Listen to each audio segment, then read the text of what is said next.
시편 127편 1절에서 5절까지의 말씀 한 절 교독하도록 하겠습니다. 여호와께서 집을 세우지 아니하시면 세우는 자의 수고가 헛되며 여호와께서 성을 지키지 아니하시면 파수꾼의 깨어 있음이 헛되도다. 너희가 일찍이 일어나고 늦게 누우며 수고의 떡을 먹음이 헛되도다. 그러므로 여호와께서 그의 사랑하시는 자들에게 잠을 주시는도다. 보라, 자식들은 여호와의 기업이요 태의 열매는 그의 상급이로다. 젊은 자의 자식은 장사의 수중의 화살 같으니. 같이 읽습니다. 이것이 그의 화살통에 가득한 자는 복되도다. 그들의 성문에서 그들의 원수와 담판할 때에 수치를 당하지 아니하리로다. 아멘. 오늘 이 말씀은 여러분 혹시 기억하실지 모르겠는데 제가 지금 성전으로 올라가는, 여러분 성경책에 보면 그게 편수 이제 127편 위에 여러분 뭐 조금 비싼 책, 조금 비싼 성경책은 그렇게 써 있을 겁니다. 여러분 솔로몬의 시 곧 성전에 올라가는 노래. 성전에 올라가는 노래를 지금 제가 쭉 시리즈로 하고 있는데 지난번에는 좀 다른 절기가 있어서 좀 다른 설교를 했고요. 오늘은 이 성전에 올라가는 노래 중에 여러분이 많이 읽어보셨던 127편을 가지고 은혜를 나누고자 합니다.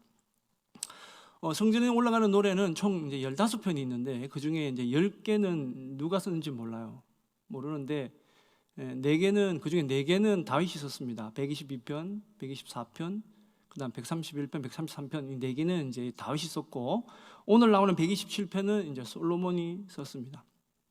솔로몬이 썼는데 우리가 사람이 그래요. 젊을 때 쓰는 문장이 있고, 그죠? 어렸을 때 쓰는 문장이 있고, 연세가 들으셔서 쓰는 문장이 있어요. 글이 성격이 좀 다릅니다. 젊을 때는 그냥 열심히 해야지, 이것 때문에 그냥 글이 힘이 있는데 반면에 뭔가 좀 내용이 좀 부실하거나 좀 성급해 보이거나 이런 것들이 있고, 연세 드신 분들은 살아보니 다 똑같더라, 숨 쉬나 안 쉬나, 눈을 뜨나 안 뜨나, 그러시죠, 그죠? 근데 오늘 성경 말씀에 보면 다윗이 이런 고백을 해요. 헛되다, 헛되다, 헛되다. 어디하고 비슷하죠? 전도사하고 비슷합니다. 그러니까 우리가 추측해 볼 수 있는 것은 인생의 말년에 솔로몬이 이 시편을 썼을 거다, 이렇게 추측을 쉽게 해볼 수는 있습니다. 이 말씀을 드리기 전에 제가 여러분에게 이 신앙의 유산이라고 하는 게 참 중요하다라는 것을 말씀을 좀 드리고 싶은 게 뭐냐면, 솔로몬이 결국은 이렇게 글을 쓰고 성경을 쓰게 된 이유는 그런 거예요. 내 삶을 되돌아보니 하나님의 은혜로 살았는데, 하나님 주신 진짜 지혜로 살았는데 나의 잘못된 신앙생활과 나의 판단 때문에 이렇게 살았으니 너희들은 그렇게 살지 말아라는 거예요. 성경은 2가지입니다. 이렇게 살아라와 살지 말아라, 이겁니다. 율법의 613개의 조항도 그래요. 이렇게 하라, 하지 마라, 이거예요.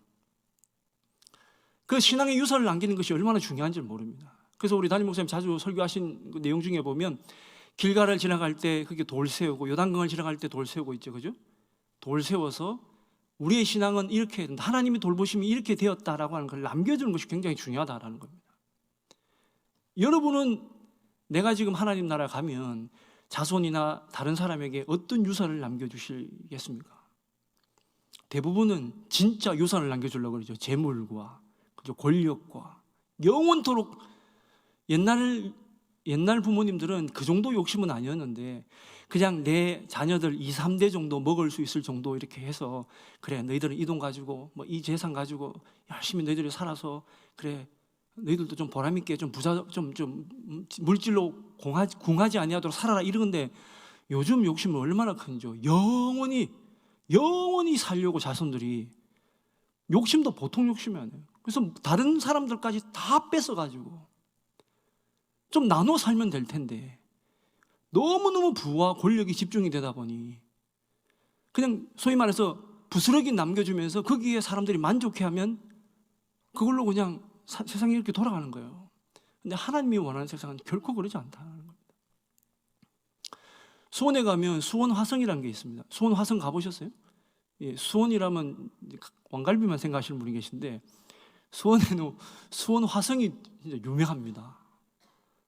저도 수원에 가면 갈비 한번 먹어봤는데 한번 먹고 나니까 없더라고. 근데 이제 대전에 와서 보니까 우리 성도님이 하는 갈비집이 있습니다. 여러분 거기가 더 맛있습니다. 여러분 우리 899 우리 집사님이 하시는데 새벽에 또 잘 나오시는 우리 집사님이 있어요. 그 집 좀 많이 가주세요. 근데 갈비보다 제가 나중에 말씀드릴게요. 갈비보다 수원은 수원 화성이 더 유명합니다. 수원 화성이 1997년에 세계문화유산에 등록이 돼요.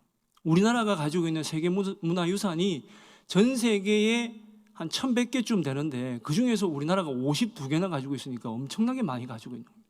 그것은 우리나라가 기록과 유산에 남겨야 된다라고 하는 그 사명감이 되게 뛰어난 민족이고 그렇습니다. 그래서 여러분 우리가 대표적으로 생각해 보면 훈민정음 같은 거, 팔만대장경 뭐 그런 것들이 있죠. 그 다음에 강릉 단오제 같은 거, 눈에 보이는 것과 눈에 보이지 않는 것들에 대한 유산들을 많이 남겨놨어요. 근데 중국은 이제 공산화되면서 1960, 70년대 소위 말해서 문화 대혁명이라는 걸 겪습니다. 그래가지고 모든 우리가 과거에 가지고 있었던 유교 공자든지 맹자든지 이것들은 다 소위 말해서 공산당식으로 표현하자면 부르주아 문화이기 때문에 다 없애야 된다 그래서 다 불사르고 다 부셔버렸어요. 책이고 뭐고 간에 다 부셔버렸어요. 그래서 그거를 소실하고자 막 숨기기도 많이 했지만 그때 너무너무 많이 철저하게 없애지는 바람에 근데 유독 하나 남아있는 게 자금성이에요. 베이징에 있는 자금성 하나 정도밖에 자랑할 것이 없어요. 그리고 아무것도 없어요. 그래서 이 사람들이 뭘 하냐, 자기들이 자랑할 게 없으니까 우리나라 역사 중에 당군도 자기 거다 그러고 한복도 자기 거다 그러고 김치도 자기 거다 그러고 심지어는 요즘 피자도 자기 거라 그래요. 그래서 전 세계 사람들이 소위 말해서 미치는 거예요. 진짜. 세상에 중국 애들이 저렇게 무식하냐. 왜냐하면 내세울 역사가 없으니까 그냥 갖다 붙이는 거예요. 근데 이 수원 화성이 왜 굉장히 제가 말씀을 특별히 오늘 드리냐면 수원 화성은 일제시대 때 다 무너졌어요. 그리고 6.25 때 유교 동란을 겪고 우리가 보릿고개를 겪으면서 사람들이 그 돌과 귀화를 다 들고 가서 자기 집을 짓는다고 다 없어졌어요. 그런데 놀랍게도 그 수원 화성을 정조가 자기 아버지 사도세자의 묘를 수원에 가면 화산이라는 데가 있어. 화산이야. 그러니까 뭐 자기들 말로는 풍수지리의 제일 명당자리래요. 거기에 자기 아버지의 묘를 옮기면서 수원성을 지었습니다. 그거를 누구한테 시켰냐? 정약용이라는 사람한테 시켰어요. 여러분 들어보셨죠? 정약용. 이 사람이 서양에서 접목된 실학을 가지고 거중기를 가지고 그냥 진짜 멋지게 지었어요. 그게 원래 지을 때는 10년 정도 지을 거라 생각을 했는데 이게 2년 6개월 만에 지었습니다. 엄청나게 빨리 지었죠. 왜 그렇게 지어졌느냐? 그거는 소위 신기술을 가지고 지은 데도 있지만 이 수원 화성이 그때 제가 말씀드렸잖아요. 다 무너졌다고. 다 무너졌는데 왜 유네스코가 그거를 세계문화유산으로 받아들였냐면 원래는 전 세계에 이런 사례가 없어요. 원래는 복원을 잘 해놓고, 그죠? 원래 원본을 복원을 잘해서 그거를 어떻게 이 사람들이 앞으로 유지 관리할 건가에 대한 의지를 보면서 그걸 해주는 건데 수원성은 일단 다 무너진 거예요. 지금 세우는 거는 다 우리가 새로 만든 거야. 그런데도 불구하고 했던 이유는 뭐냐? 그때 화성성역의궤라고 하는 책이 있어요. 이 책이 굉장히 권수가 많은데 거기에 보면 일일이 그림이 벽돌 개수까지 아주 자세하게 나올 만큼 너무너무 자세하게 되어 있는 거예요. 심지어는 이게 진짜 여러분 보시면 놀래 자빠집니다. 저도 역사를 공부했지만 그 책 보고 진짜 놀래 자빠져요. 세상에 옛날에 어떻게 이렇게 기록을 남겼을까? 사진을 남기듯이 그림을 남겼고 심지어는요 인부 1800명의 이름까지 다 했어요. 감동이 안 오시죠 여러분? 저는 이 이름을 1800명 써 있는 걸 보면서 어디를 보냐면 느헤미야서와 에스라서를 봐요. 여러분 거기 보면 이름이 계속 나오죠. 지겨워 죽습니다 여러분. 나하고 전혀 관계도 없는 사람. 그게 이름이 막 쫙 나오는데 누구 어디 가문에 누구 어느 지역에 누구 이래서 몇 명 왔고 누구서 몇 명. 나하고 관계 하나도 없는 사람. 근데 에스라가 그 이름을 쓸 때, 느헤미야가 그 이름을 쓸 때는 그 한 명 한 명이 얼마나 소중했겠습니까, 여러분? 그러죠? 저는 거기서 하나님 마음을 봅니다. 어떤 마음입니까?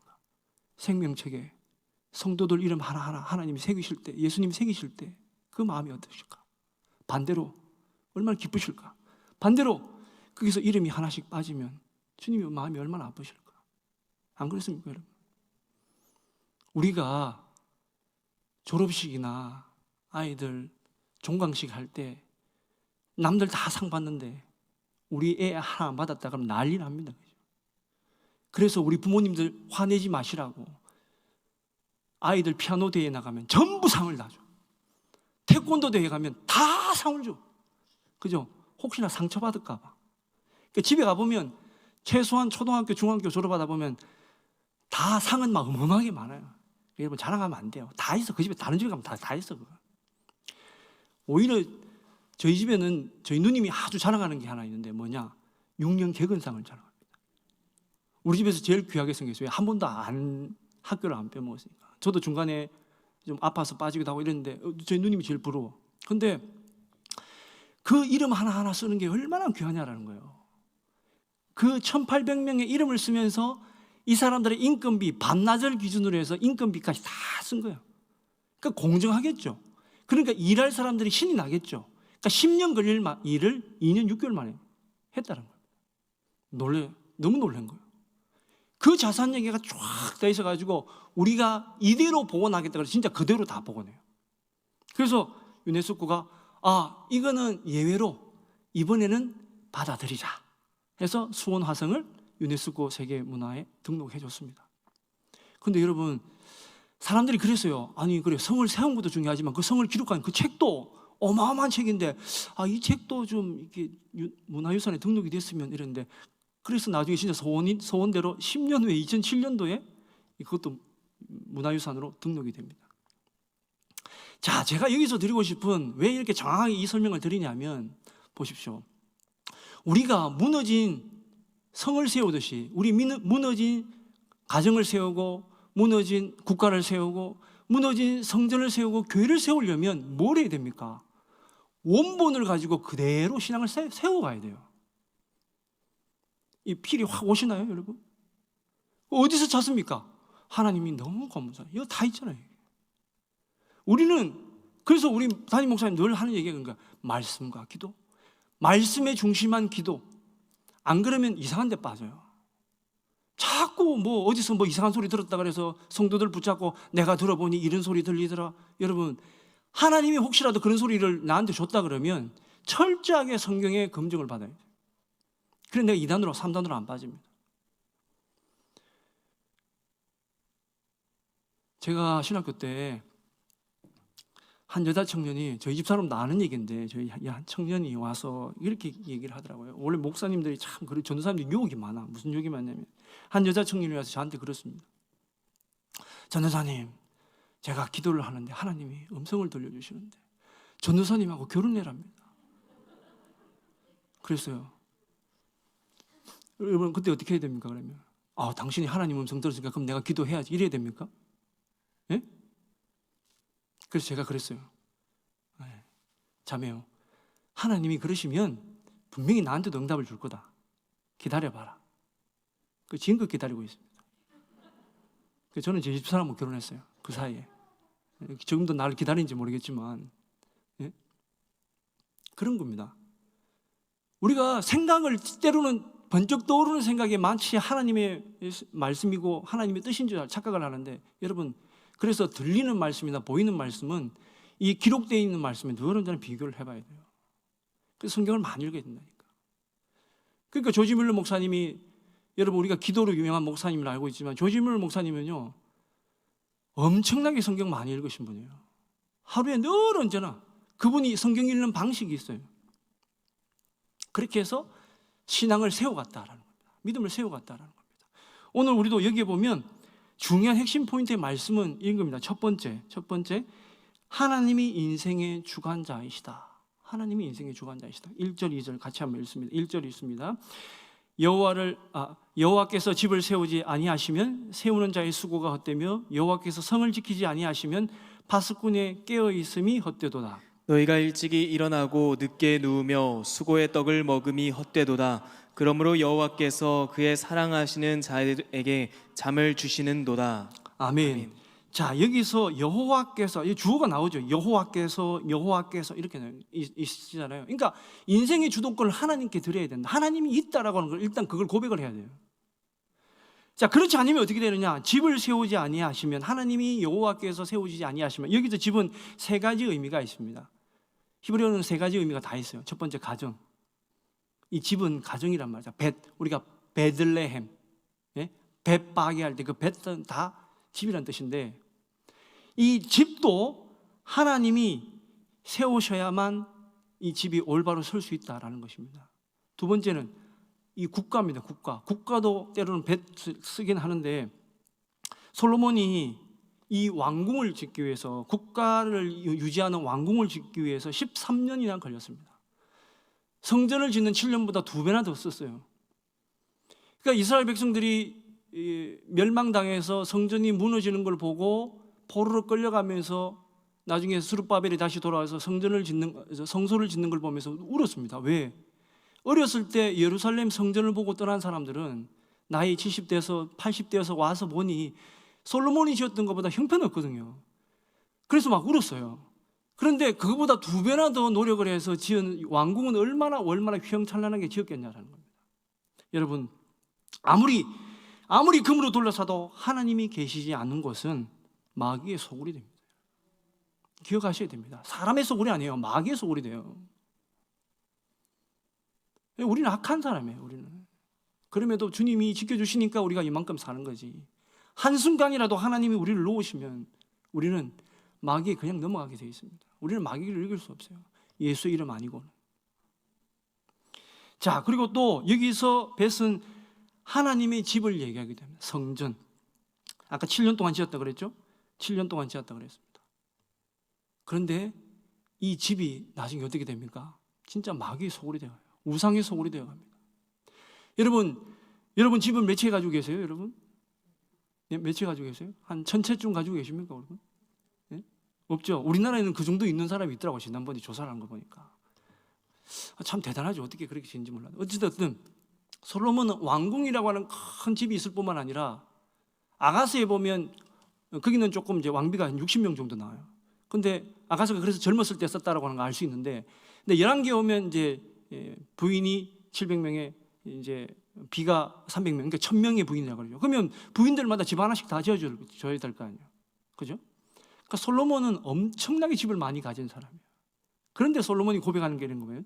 하나님이 계시지 않는 그 우상이 가득한 그 왕비들이 있는 집은 세워봐야 헛되다. 아무리 좋은 집, 아무리 많은 집을 세워도 하나님이 계시지 않은 곳은 헛되다. 헛되다라는 거죠. 이거를 얼마나 강조하냐면, 여러분, 제가 그랬죠.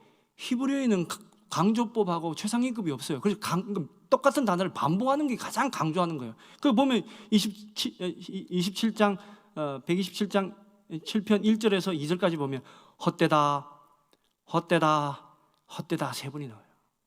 진짜 헛되다 이거예요. 하나님이 없으면, 하나님이 하시지 않으면 진짜 헛되다 이거예요.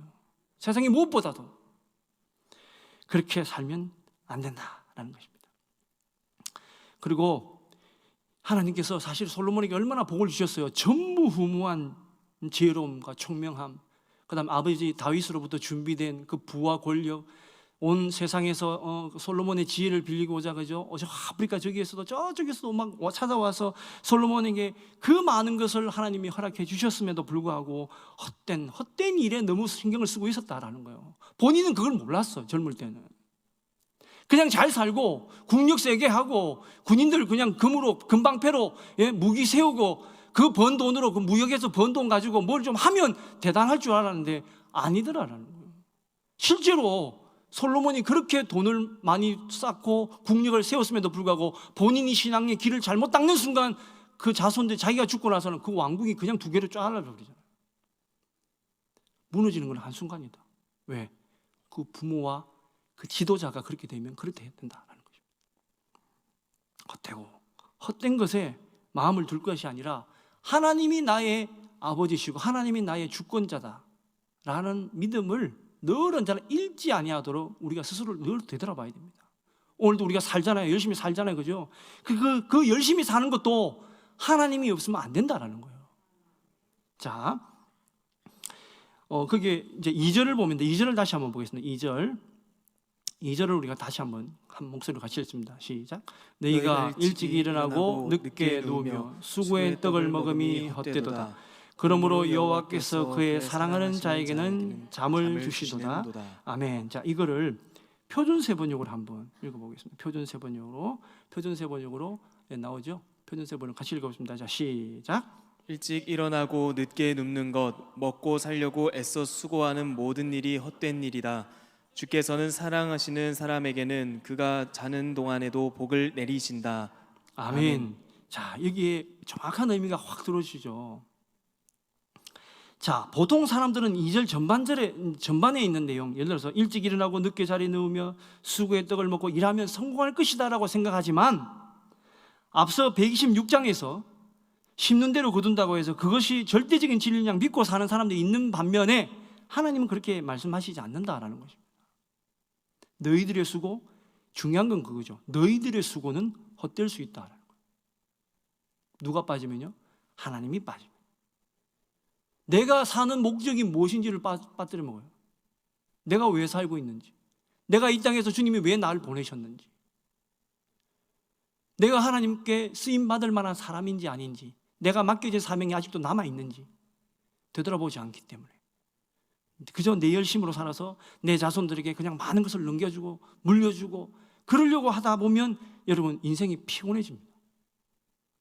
그래서 하나님이 주님을 위해서 사는 사람에게 주는 것이 잠인데 그래서 그렇게 말씀하신 거죠. 이제 2절 하반절 말씀에 아까 표준 세번역 읽었듯이 주께서는 사랑하는 사람에게는 그가 자는 동안에도 복을 내리신다. 내 노력을 하지 않냐고 하나님께 맡겼더니 내가 자는 동안에도 주님이 일해 주시니까 나는 편히 잠을 잘 수 있고 주님이 나에게 복을 주신다라는 거예요. 이해가 확 되시나요? 저는 이 말씀 듣고 이해가 진짜 확 됐어요. 여러분 생각해 보십시오. 하나님이 우리를 정말 한순간도 안 돌보신다 그러면 여러분이 오늘 저녁에 밥을 먹습니다. 그죠? 하나님이 우리를 안 돌보시면 그 먹은 것이 소화가 돼서 영양분으로 돼서 나한테 힘이 에너지가 어떻게 되겠냐는 거예요. 여러분 그냥 자연스럽게 됩니까 그게? 여러분 우리 성도님들 중에 암 걸린 분들 어제도 우리 권사님 한 번 만났는데 오랜만에 오셨더라고요. 그래서 권사님한테 식사 잘하고 계세요. 병님 오래됐으니까. 그동안에 밥을 못 먹었어요. 왜 안 걸리니까 밥이 입맛이 안 살아요. 항암제 먹으면 입맛이 하나도 없습니다. 죽을 맛이에요. 근데 이제 조금씩 먹게 됐어요. 그러면 살거든요. 먹을 수 있습니다. 못 먹으면 죽습니다. 근데 그 먹을 수 있도록 입맛을 회복시켜 주시고 먹었을 때 그것이 에너지화 되어서 내가 건강한 세포들이 악한 세포를 이길 수 있는 힘은 누가 주냐 이거예요. 의사가 줍니까 여러분? 의사가 그렇게 못합니다. 우리 앞에 입은 음식은 떠먹을 수 있을지 몰라도 그건 하나님이 한순간도 돌보지 아니하시면 일어날 수가 없는 거예요. 여러분 오늘 잠을 잤는데 내일 아침에 일어날 거라고 누가 보장합니까? 예수님이 그러죠. 어리석은 부자 비유를 그렇습니다. 네가 수고한 거 어리석다. 스스로 잘했다고 만족한다고 어리석다 그런 거예요. 그런데 하나님께 맡겼더니 자는 그 순간에도 하나님이 일 다 해놓으시고 하나님이 자는 그 순간 그 자랑하는 자녀에게도 복을 내려주시더라라는 거예요. 이런 복은요 정말 하나님을 제대로 만난 사람은 느낀다라는 거예요. 제가 고등학교 때 우리 반에서 진짜 전교에서 공부 제일 잘하는 애가 있었어요. 그의 뒤에 앉은 애가 있었어요. 부산에 진짜 유명한 교회가 있어요. 산정현교회라고.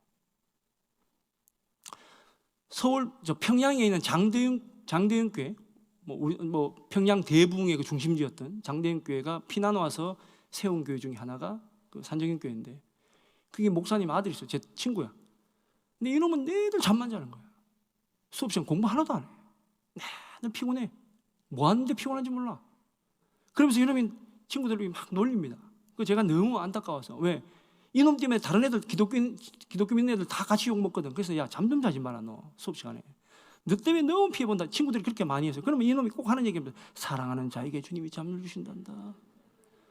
잠을 주신단다. 근데 제가 그때 성경을 잘 모르니까 대꾸할 말이 없더라고. 근데 말씀이 그게 아니더라니까요. 여러분 하나님의 사랑을 입지 않으면 내가 아무리 평안 잠을 잔다 할지라도 그게 뺏길까 봐 그 누가 훔쳐갈까 봐 지키려고 애를 쓰다가 밤에 잠을 잡니다. 여러분, 부자들이 편할 것 같죠, 여러분? 그걸 동경하지 마십시오, 여러분. 그거 지키려고 CCTV 달고 경비원 달고 개도 넣고 그거 한다고 돈도 엄청나게 들어가고, 그죠? 그래도 우리나라가 치안이야 좋으니까 그렇죠. 다른 남미나 이런 나라에 가면 그냥 부자들은 큰일 목숨 내놓고 사는 거다 마찬가지예요. 그러니까 애들 경호원 데리고 다니고 총 옆에 차고 다니고 그게 사는 겁니까, 그게, 여러분? 우리나라는 하나님이 지켜주시니까. 바로 옆에 대포하고 미사일이고 핵폭탄까지 있어도 하나님이 지켜주잖아요. 하나님께 의지하니까.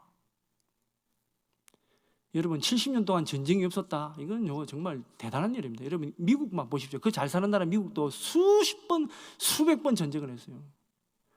미국이 얼마나 전쟁을 많이 했는지 몰라요. 미국의 큰 공식적인 기록만 해도 몇백 번이에요. 조그만 전쟁 말고. 그 애들 아들 딸들 죽고 물론 귀한 목숨들이죠. 그러나 여러분, 하나님이 지켜주시니까 우리가 이게 평안을 누리고 있다. 감사해야 된다라는 것입니다. 자, 두 번째는 자, 자녀들도 하나님께 맡겨야 된다. 하나님이 자녀 양육의 주관자다라는 것입니다. 고대 하나님께서 복 주시는 대표적인 예가 자녀입니다. 자녀. 하나님의 세우심과 지키심을 강조하기 위해서 이 자녀를 강조하는데 오늘 3절에 보면 이렇게 되어 있죠. 3절 같이 읽습니다. 3절 말씀 시작. 보라, 자식들은 여호와의 기업이요 태의 열매는 그의 상급이로다. 예, 아멘. 여기 1절에 우리가 앞에 읽었던 1절에 세우는 자라는 말을 하고 이 3절에 나오는 이 자식들이라고 자식들이라고 하는 말은 히브리어 낱말이 같은 어원이고 동일한 문자를 써요. 그건 뭐냐? 이것은 집을 지을 때 벽돌로 지은 집이 아니라 자식들, 사람들로 세워지는 집이 진짜 집이다라는 것입니다. 여러분, 집은 껍데기가 중요한 것이 아니고 그 안을 채우는 사람이 중요한 거예요. 그러지 않습니까, 여러분? 60평, 80평, 100평 살아도 자녀가 근심되고 부모님이 근심이 되면 저희 애들도 이상하게 그 피가 목사 아들, 딸이 돼서 그런가 학교가 다닐 때 내내 상담자 역할을 했어요. 그 애들이 상담을 하잖아요. 우리는 그렇게 얘기하죠. 요즘 애들 참 버릇없고 공부 안 하고 막 이러잖아요. 근데 걔들은 우리 애들한테 상담을 주로 뭐 받냐? 자기 부모님, 자기 엄마 아빠 왜 저래 싸우는지 몰라, 왜 이혼한지 몰라, 뭐 애들 싸우고 이런 얘기만 하는 거예요. 그러니까 여러분 지금 보십시오. 지금 가정들이 거의 50% 이상이 이혼 가정이잖아요. 아이들은 부모 원망을 갈 수밖에 없는 거예요. 왜 나는 이런 가정이 태어났냐. 그러니까 걔들이 하는 얘기가, 야, 너희는 엄마 아빠가 목사님이라서 너무 좋겠다. 물론 우리도 싸우는데 얘들 몰라서 그런지 우리도 싸웁니다. 몰라서 인간 세상은 비슷하지만 그냥 걔들이 볼 때에는 상대적으로 볼 때에는 너무 행복해 보이더라는 거예요. 여러분, 집 외곽이 중요한 것이 아니라 채우고 있는 사람이 중요하다. 나도 하나님의 거룩한 자녀가 되어야 되고 내가 키우는 아이들도 하나님의 거룩한 자녀가 되어도록 키워가는 것이 굉장히 중요한데 그것도 하나님께 맡겨야 된다라는 것입니다. 내가 하면 안 돼요. 내가 하면. 지금 우리 사모 리트리트로 제주도 갔는데 제가 처음에 목회 나왔을 때 우리 그 지방 감독사님하고 송기보 총무님이 그때 제가 총각이었는데 전도사님 결혼 안 하면 우리는 개척 못 한다. 진급 안 시킨다 이랬어요. 제가 그 사실 농담이었는데 저는 그냥 착해서 그냥 진짜 그래야 되는 줄 알고 집사람은 연애를 오래 하고 있었거든요. 그래서 결혼을 하긴 해야 되는데 타이밍을 못 잡고 있었는데 이참에 결혼하자 그래가지고 결혼을 했어요. 99년도에 2000년대로 넘어가지 말자. 1000년의 차이가 나는데 그러지는 말자. 그래서 1999년도 어제 결혼했습니다. 5월 15일 날. 그래서 어제 제가 이제 꽃꽂이 감사 헌금을 드린 거예요. 근데 저희 집사람하고 그 여행사, 그러니까 비행기 티켓하고 호텔만 잡게 하고 저희는 리무진 버스 다니면서 시장도 다니고 어디도 갔다가 막 이랬습니다. 왜 그랬느냐? 얘기를 많이 하고 싶었어요. 얘기를. 호텔 안에 가서 있으면서도 둘이 차를 좋아하니까 차 놓고 이런 음료수 마시면서 몇 시간 동안 계속 했던 얘기는 뭐냐면 우리는 이런 가정을 만듭시다. 이런 거였어요. 우리는 이렇게 자녀를 키웁시다. 내가 가지고 있던 평상시의 마음들, 우리 집사람이 가지고 있던 마음들, 가정을 이렇게 이끌어 갑시다. 진짜 하나님께서 기뻐하시는 가정을 만들어 봅시다. 하면서 막 그 2박 3일, 3박 4일 동안 계속 그 얘기만 했어요. 지금 모르겠어요. 근데 물론 인생의 마지막까지 가야 되겠지만 하나님이 그래도 아이들 크게 건너가지 않냐고 이렇게 달려올 수 있도록 해준 것은 정말 하나님의 은혜라고 생각합니다. 가난한 시골 교회 목회하면서 아이들 학원 한 번도 못 보내봤거든요. 근데도 잘 자랐어요. 하나님 찬양할 수 있는 음악대학 가서 너무 기뻤고, 자기 꿈을 펼칠 수 있는 학교에 들어갈 수 있는, 자기 꿈꾸는 학교를 갈 수 있어서 너무 감사하고 더 기대가 됩니다. 하나님이 제 아들을 어떻게 쓰실까? 진짜 부모로서 해준 게 하나도 없어요.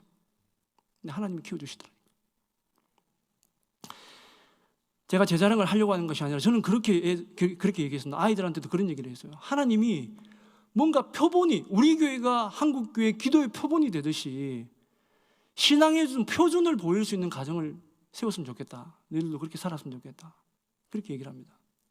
여러분도 여러분 가문에서 수세기 동안 지나서 나중에 여러분들 가문의 자녀들이 볼 때 엄마 아빠 우리 가문은 왜 이렇게 좋아졌어? 아 그래 우리 6대조 우리 할머니가 계셨는데 한빛교회에서 그렇게 기도 많이 하시는데 그 복이 우리가 다 받고 있단다.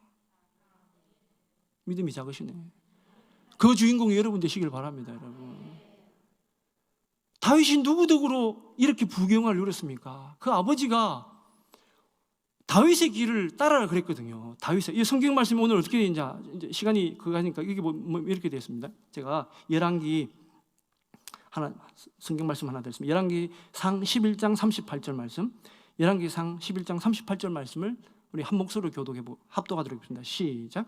네가 만일 내가 명령한 모든 일에 순종하고 내 길로 행하며 내 눈에 합당한 일을 하며 내 종 다윗이 행함같이 내 율례와 명령을 지키면 내가 너와 함께 있어 내가 다윗을 위하여 세운 것 같이 너를 위하여 견고한 집을 세우고 이스라엘을 내게 주리라. 아멘. 아멘. 예, 그 말씀 그대로 좀 띄워주십시오. 자, 우선에 거기 뭐라고 되어 있습니까?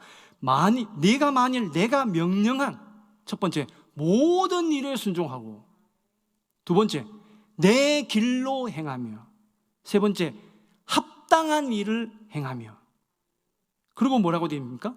사람 이름이 툭 나와요. 내 종 다윗이 행함같이. 표본이 있잖아. 그 표본을 하나님은 다윗을 담으신 거예요. 그래서 그 가문에서 솔로몬도 나왔지만 정말 위대한 인물인 예수님이 나온 겁니다. 우리가 비록 광야에 누구에게 쫓겨서 사막 한가운데 광야에 정말 죽을 것 같아서 눈물로 새벽에 일어나서 하나님께 울부짖던 그 다윗도 하나님 쓰셔가지고 왕으로 삼고 이스라엘의 메시아가 나오는 가문이 만들으셨는데, 이거는 옛날 얘기가 아니고 죽은 얘기가 아니라 지금 우리에게도 너가 다윗같이 행하면 이 복을 주겠다라는 거예요. 무슨 복을 주겠냐? 첫 번째, 거기 보면 내 율례와 명령을 지키면, 그러고 나와요. 뭐라고 나옵니까? 내가 너와 함께 있겠다. 세상에 이거만큼 좋은 복이 어디 있습니까? 주님이 계시면 천국이고 주님이 안 계시면 지옥이라니까. 여러분, 천국은 왜 천국이냐? 주님이 계시니까 천국인 거예요. 주님이 다스리니까 하나님의 나라 바실레이아인 거예요. 그리고 얘기하죠. 내가 다윗을 위하여 세운 것 같이 너를 위하여. 두 번째, 아까 전에 앞에 127편 말씀에 집을 세우는 게 헛되다 그랬죠. 근데 열왕기상 얘기는 뭐라고 되어 있습니까? 견고한 집을 세워주겠다. 하나님이 견고한 성은 쉽게 부러지는 성입니까? 아닙니다. 집이 아닙니다. 주님이 세우시는 집은 누구도 부술 수 없는 견고한 집을 세워주시겠다. 그리고 덤으로 이스라엘을 내게 주리라. 땅은 그냥 굴러오는 거예요. 하나님이 함께 하시고 하나님이 집을 세워주시니 나머지는 덤으로 옵니다. 덤. 우리는 복을 받는 사람이지 쫓아가는 사람이 아니에요. 돈 쫓아가고 권력 쫓아가고 한 게 아니에요. 그건 없어질 거예요. 하나님이 주시는 게 영원한 거지.